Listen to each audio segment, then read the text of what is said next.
Hello there YouTube, Chris Chapman here. I am doing a video for questions from a couple builders in the community. These are kind of my response to them. I'm going to do both of them. One's from CTSpeedshop and what kind of primer do I use. I'll get to that one in a minute. Also the main one that I want to address here is Luey Sanchez. He asked the question, what is the best part or aspect of building model cars to people? So we're going to start off with that one and give my reply here. Gotta forgive me, it's early in the morning and I haven't quite woken up. Gotta get me some more coffee here. But my reply and response to Luey is the finishing up of the body, mainly on my shinies, polishing and cleaning them up. I've got some products. I use Novus number 2 and number 3 polishes to do my final work on my bodies. Now, after I get that all done, I use Meguiar's high-tech yellow wax, deep gloss shine stuff. Great stuff. Now, the reason I like the polishing and everything is I have recently, well, a while back, switched over to all acrylic paints and floor polish for my clear coats. I put a lot of work and a lot of detail into my builds. This one here is a 1958 Chevy Impala that I'm working on right now. And you can see the detail on the motor. Got everything wired up. I got fuel lines ran, fuel filters and stuff. This one here still needs to be dirtied up a little bit. But you can see the chassis. I put a lot of work, a lot of detail into kind of dirtying them up, making them look like they've actually been driven and used and stuff. I like that look. If people don't like it, that doesn't matter to me. I build for myself. But I do put a lot of work, a lot of energy, and a lot of attention into that kind of detail. But at the same time, on my shinies, I like them to be really shiny if it's a custom car. Go extra shiny if it's a showroom stock car. Not as much of a shine, but you still polish it out to get that mirror-like finish on it. Not necessarily the shine, but the mirror-like finish. I'm going to be doing a video later on polishing out that 58 Chevy Impala. And this is what it looks like now with just the paint and the clear coat. This is LA's Totally Awesome floor polish that I've got for my clear on that. I have yet to polish this out. There is no need for wet sanding or primer. Get into that in a minute and stuff. This is what I want people to see. Nobody ever sees this when it's sitting on a table or in a display case. Nobody sees the motor. So I like to put and focus a lot of attention and a lot of detail on polishing these out. This one here is going to take, about an hour to polish it out. You use number 3 heavy scratch remover. There's little ripples in this that you can't see right now, but this will get rid of the really deep ripples on it. It'll cut it down smooth. Then it leaves behind, you still have those little scratches. This right here, number 2, we'll turn around and fill them in, and it cuts down layers of paint or clear, whatever, and smooths it out. And then once you get done with that, just so that you can make sure that it is smooth and fixed up right, I use a yellow high-tech yellow wax. This will fill in any additional little crevices and stuff in there that you just can't see with your eyes. And then it leaves a perfectly smooth finish, giving you a mirror-like glaze, of which,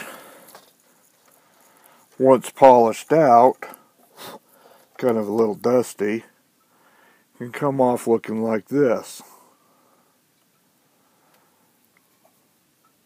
Nice, smooth, clean, beautiful, beautiful finishes. And so that's what people see. That's what you want to strive for. And that's where the polishing comes in. Now, using enamels, see, and I've even gunked up the bottom of this. Again, nobody's going to see that unless they turn around and pick it up and look. You know, so that's where my best process is, to get it from a semi-decent finish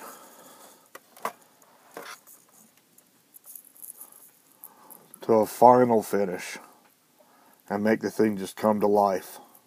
You can see the difference. It's just, this in here is just not quite as shiny or smooth. So, that said, these right here are my best friends when it comes to modeling. Now, to get over to CTSpeedshop's question, what kind of primers do you use? Well, it turns out, at one time, back when I was using the enamels and lacquers and things, I would use a Duplicoat and Duplicolor and DuPonts and things. Duplicoat was one of the better ones that I like. Rust-Oleum, I liked it. Luey Sanchez likes the stuff that you buy for $1, $1 over at Walmart. Works great for him and his builds. I personally have never used it, but if a time comes to where I need to, I'm definitely going to check it out for $1. So I'm going to kind of stick with my acrylics. Now, I came across this method on an accident. I turned around and was doing the Chevy Cheeseburger box stock build along with DJ Scratchy. Doing I believe it was a 56 Corvette. In the process, I had an issue. I kept on putting down the primer, paint it with my acrylic paints through my airbrush. Then I would tape it off to do some work.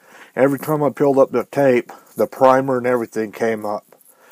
Thinking, man, I've got a bad body here. I washed it, sanded it probably 30 times.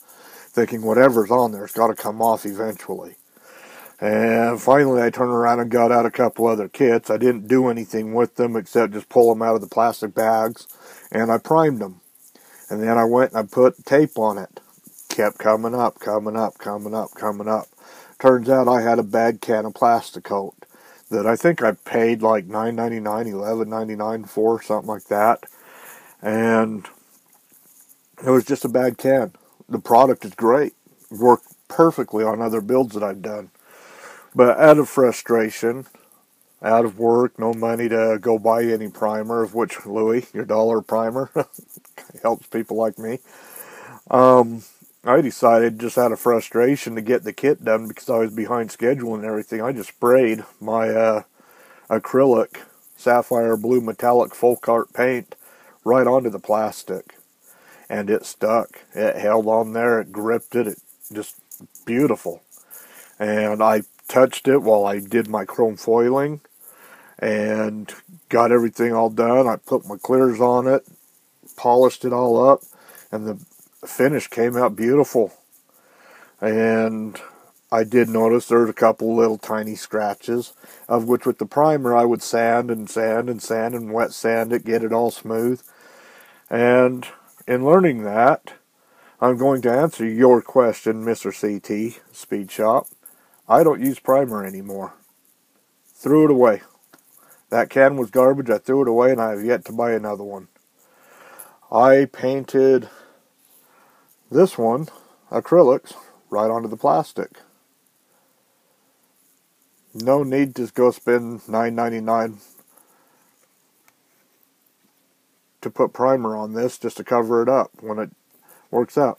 Just a little bit of extra attention to detail and smoothing and cleaning can get that to where you can lay it down just as smooth, as opposed to getting the body prepped, putting the primer down, then going in, resanding all of it, cleaning it all up again to get a smooth finish. Then after that's all done, again, you go back, polish it. So, nothing wrong with Duplicolor, nothing wrong with DuPont, nothing wrong with Rust-Oleum or the dollar can at Walmart, apparently, according to Luey. The only thing that's wrong is spending money that you don't have to, spending all that extra time that you don't have to. Now, I've never shot enamel straight onto a body. Maybe it's required for that. Never sprayed lacquer-based paints straight onto a plastic body. Maybe there's a reason for it. Of which, when it comes time for me to do something like that, I am going to experiment, see what happens if I just spray it right on there without the primer. A little bit of detail and a little bit of attention to the bodies will get it all nice and clean and neat. There you go. So, that's why I don't use primer, but there is needs for it. Maybe I'm going to find a way to get around that, save people money to where you don't have to. I know there's other builders that don't use primers with enamels, but I also know builders that swear up and down you have to have them with them. And so, as long as I'm getting finishes and work like this with an enamel 59-cent craft paint, 89 cents what that bottle cost me right there. I used not even that much of a 2-ounce bottle. And I bet this whole paint job, the interior, everything, just on the body here, we'll just go with the body, cost me less than 50 cents worth of material of paint and clear. It's going to cost me a little bit, maybe 30 cents worth of waxes and polishes. I could do an awful lot of bodies with all of these little products here. I could build 7, 8, 9 more bodies with that 1 2-ounce bottle of acrylic paint this way. So, I like to save my money, save my time. No wet sanding on this or anything. Just polish it out and you're done. So, there you go, CT. There you go, Luey. I hope that this answers your question. Sorry it dragged on for so long, but just want to make sure I get my point across of this is why I do what I do. Might not be norm, might kind of be dumb, stupid, whatever. Works for me. So, thanks a lot. I'm going to get set up, and I'm going to get this thing polished out for my next video. You guys have a good day. Thanks for watching. Bye.